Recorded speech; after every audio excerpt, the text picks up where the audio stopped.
Bismillah, Assalamualaikum warahmatullahi wabarakatuh. Alhamdulillahirrabbil wassalatu wassalamu ala asrafil anbiya'i wal mursalin wa ala alihi wa sahbihi rasulillahi ajma'in. Allahumma sholli ala sayyidina Muhammad wa ala ali sayyidina Muhammad. Nah, di video kali ini kami akan memberikan sebuah video pembelajaran untuk teman-teman mengenai akad sorb dan kafalah yang biasa diimplementasikan oleh bank-bank syariah dalam berbagai produknya. Sekedar info, di sini kami ada 3 orang, yakni yang pertama Muhammad Fauzi Fakhruddin Syah, dan yang kedua saya sendiri, Ridwan Ali Salami, dan yang terakhir Muhammad Wildan. Langsung saja kita mulai kepada video pembahasannya. Yang pertama yakni definisi akad sorb. Akad sorb adalah transaksi pertukaran mata uang atau yang dikenal dengan sebagai jual beli valuta atau money exchange. Dalam hukum Islam, sorb dianggap sebagai bagian dari jual beli, tetapi dengan aturan khusus karena melibatkan pertukaran barang ribawi seperti emas dan perak atau mata uang yang memiliki sifat serupa. Nah, berikut adalah landasan dalil dari akad sorb ini. Jual beli emas dengan emas, perak dengan perak, gandum dengan gandum, kurma dengan kurma, garam dengan garam, harus sama dan tunai. Jika berlainan jenisnya, maka jual beli sah asalkan secara tunai. Hadis riwayat Muslim.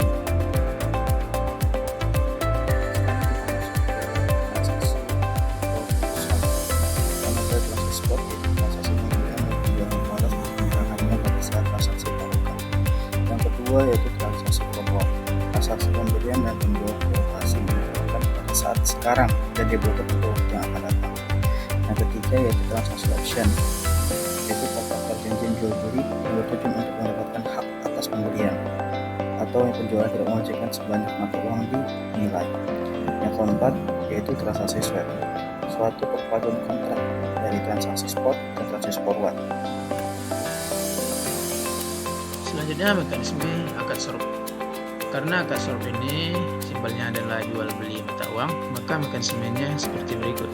Akad sorb dapat dilakukan dengan mata uang yang sama maupun berbeda. Jika mata uang yang dipertukarkan sejenis, misal rupiah ke rupiah, maka jumlahnya harus sama dan dilakukan secara tunai. Dan jika berbeda jenis mata uangnya, misal rupiah ke dolar, maka tidak perlu dengan jumlah yang sama, tetapi harus dilakukan secara tunai dan dalam satu majelis. Dan yang terakhir, jika transaksi dilakukan secara tidak tunai atau ada unsur tambahan keuntungan yang tidak sesuai syariah, maka bisa masuk kategori riba. Artinya akad sorb akan gagal. Nah, simpelnya seperti itu. Sekarang kita masuk ke syarat dan ketentuan proporsi. Pertama, tujuan pertama itu dalam akad dan bertransaksi menyerahkan barang yang diberikan kepada pihak lain di tempat transaksi sebelumnya. Kedua, benar berpisah. Yang kedua yaitu di dalam syarat tidak diperbolehkan adanya syarat khiyar bagi pembeli. Artinya pembeli dapat memilih melanjutkan transaksi tersebut meskipun telah usai transaksi yang terdahulu. Yang ketiga yaitu tidak dapat diterima adanya penundaan pembayaran di antara keduanya.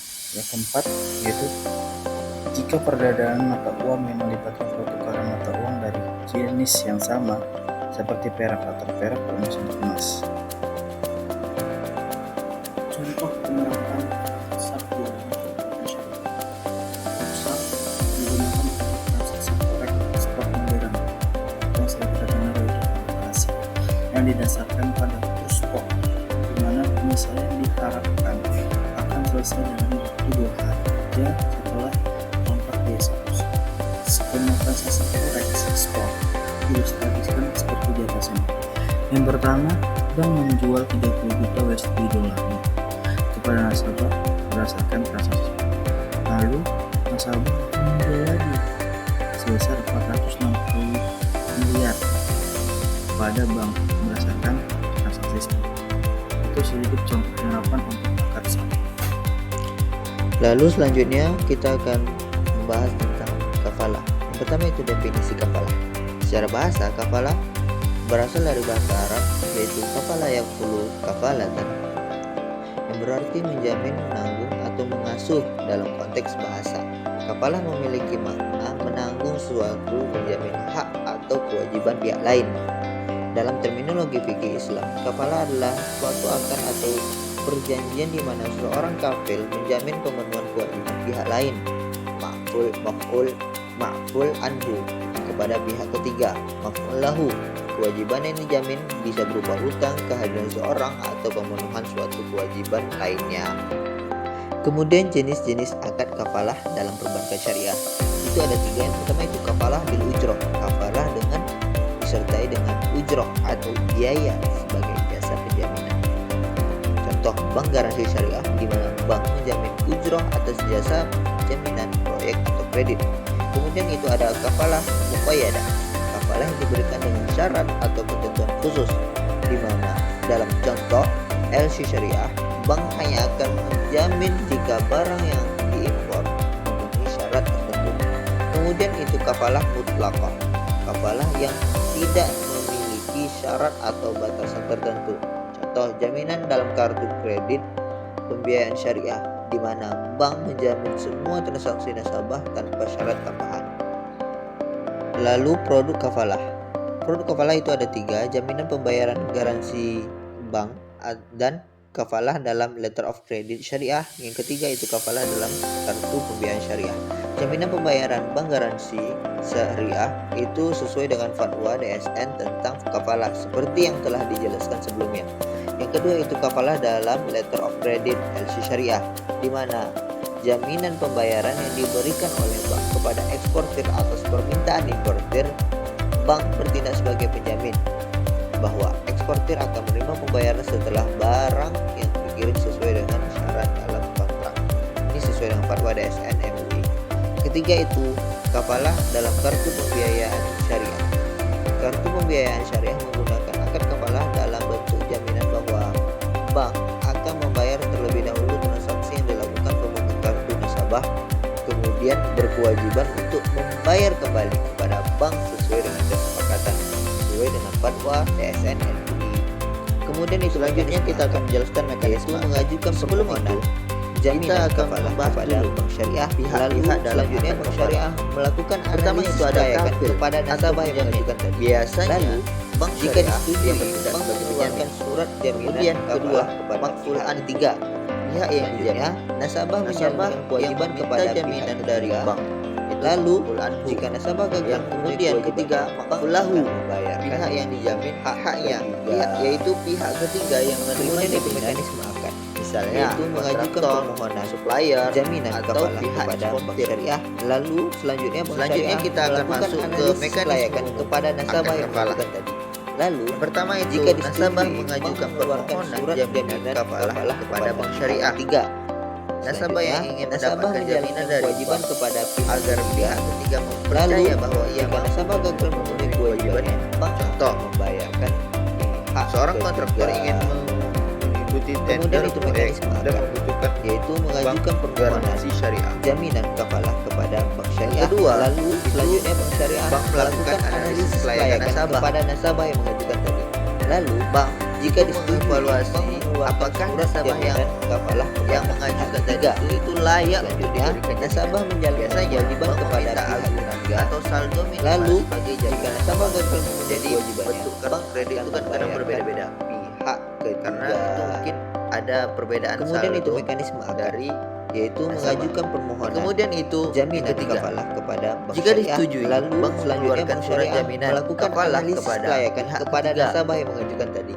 Lalu Bank jika menerbitkan disetujui, surat jaminan bank misal mengeluarkan bank surat garansi jaminan syariah kafalah atau kepada letter of pihak credit ketiga. syariah yang Selanjutnya, menyatakan bahwa nasabah bank menjalankan siap kewajiban menjamin kepada pihak ketiga. yang ketiga. Lalu Ya, jika selanjutnya nasabah gagal memenuhi nasabah kewajiban, menjalankan bank akan kewajiban kepada membayarkan pihak ketiga. hak ketiga.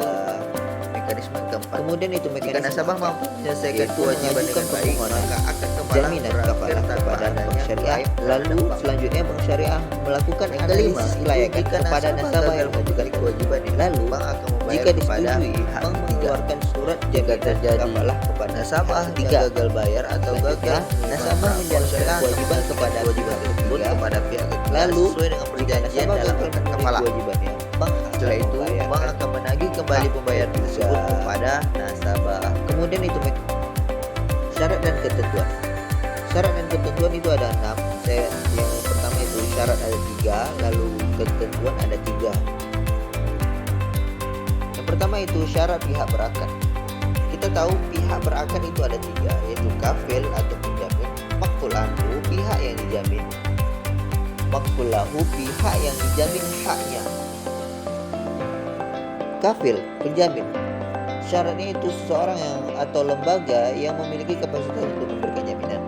Dalam konteks perbankan syariah, bertindak sebagai kafil harus memahami konsekuensi dari akad kafalah.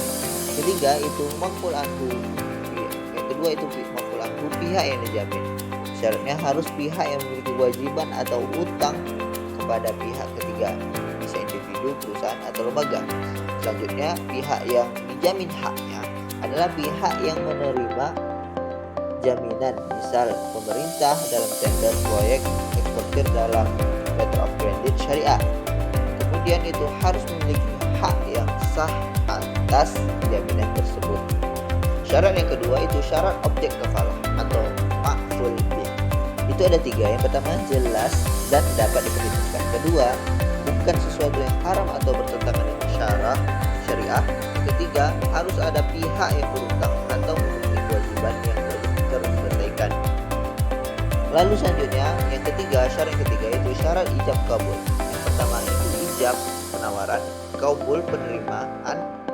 Dan ketiga dilakukan secara lisan tertulis atau dalam bentuk perjanjian resmi. Setelah syarat ada yang namanya ketentuan. Ketentuan yang pertama itu kafalah boleh diberikan secara gratis atau dengan ujroh biaya jaminan. Tanpa biaya, tabaru.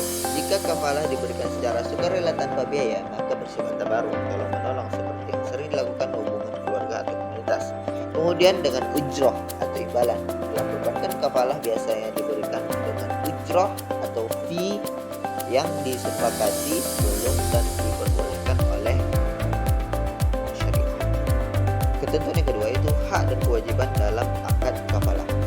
Hak bank atau sebagai kafil penjamin berhak menerima ujroh jika ada dari nasabah, berhak menagih kembali jika terjadi wan prestasi oleh nasabah. Nanti akan dijelaskan apa itu wan prestasi. Yang kemudian berhak meminta jaminan tambahan dari nasabah jika diperlukan. Kewajibannya itu menjamin pembayaran kepada pihak ketiga jika nasabah gagal memenuhi kewajiban. Tidak boleh melakukan praktik riba atau gharar dalam akad kafalah. Sedangkan hak nasabah itu berhak mendapatkan jaminan dari bank untuk memenuhi persyaratan transaksi. Yang kemudian berhak atas transaksi biaya dan ketentuan dalam akad kafalah. Kewajibannya membayar ujroh jika ada sesuatu kesepakatan dalam akad kafalah. Jika terjadi wan prestasi, nasabah wajib mengganti pembayaran yang dilakukan bank. Ketentuan jika terjadi wan prestasi atau nasabah gagal memenuhi kewajiban, maka bank syariah membayar kewajiban nasabah kepada pihak ketiga, lalu bank menagih kembali pembayaran tersebut dari nasabah. Lalu jika nasabah tidak bisa membayar, bank akan mengambil jaminan tambahan yang telah disepakati. Selanjutnya, jika masih ada kekurangan, bisa dilakukan penyelesaian melalui jalur hukum sesuai dengan prinsip-prinsip syariah. Contoh penerapan akad kafalah dalam sebuah pembiayaan. Yang pertama yaitu pembiayaan ilegal. Bank sebagai lembaga menjamin keuangan pihak yang ditanggung dengan menyerahkan jaminan kepada pihak ketiga atau pemilik proyek. Nasabah memiliki kewajiban untuk menyesuaikan kebutuhan sesuai dengan kesepakatan sebelumnya. Yang kedua yaitu pembiayaan investasi. Ini dapat menjamin pemilik proyek terhadap risiko yang mungkin terjadi jika pemilik proyek tidak dapat memenuhi kewajiban. Bank akan bertindak sebagai penjamin dan menanggung risiko tersebut. Yang ketiga yaitu ekspor dan impor. Bank dapat memberikan jaminan kepada pihak ketiga terkait dengan pengiriman barang atau pembayaran. Akad kafalah digunakan untuk memberikan jaminan kepada pihak-pihak yang terlibat dalam transaksi tersebut. Yang terakhir adalah pembiayaan syariah. Dalam pembiayaan mikro syariah, bank dapat memberikan jaminan kepada pengusaha kecil yang membutuhkan modal usaha. Jaminan ini dapat membantu pengusaha mikro dalam memperoleh pembiayaan dari